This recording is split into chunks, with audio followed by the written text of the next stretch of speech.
Shalom jemaat Tuhan yang dikasihi dan diberkati oleh Tuhan. Sebelum kita mendengarkan firman Tuhan pada hari ini, marilah kita berdoa.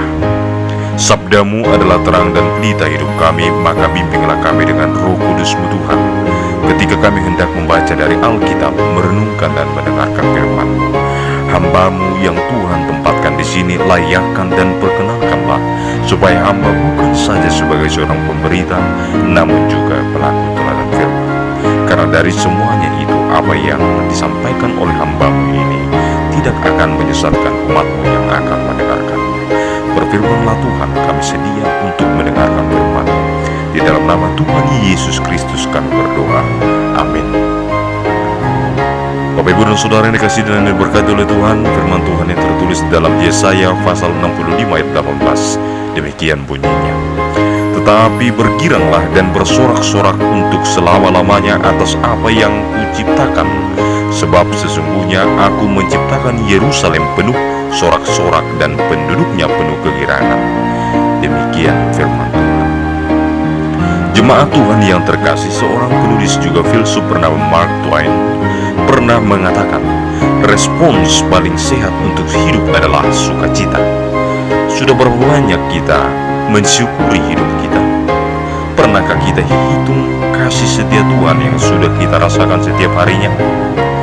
Kasih Tuhan bukan kasih yang sembarangan, dalam arti bukan limit edition atau terbatas, tetapi tidak terbatas sampai selama-lamanya. Jemaat Tuhan, ayat ini adalah undangan Tuhan bagi umatnya untuk memandang karya ciptaannya dengan penuh syukur. Tuhan sedang mengingatkan bahwa Dia bukan hanya Allah yang memulihkan, tetapi Allah yang menciptakan hal yang baru, bahkan di tengah keadaan yang tampak tidak menjanjikan.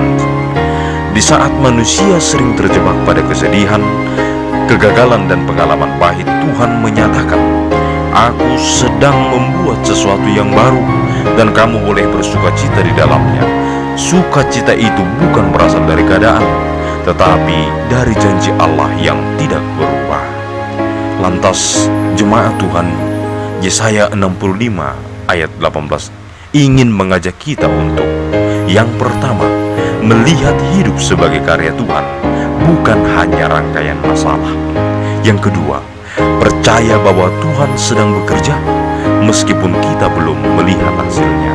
Yang ketiga, menyambut masa depan dengan sukacita karena Tuhan menjanjikan pembaruan yang kekal. Kiranya kita belajar hidup dengan mata iman, melihat anugerah di tengah pergumulan, dan bersukacita atas karya baru yang Tuhan sedang bentuk dalam hidup kita. Selamat menjalani kehidupan jemaat Tuhan. Tuhan Yesus memberkati.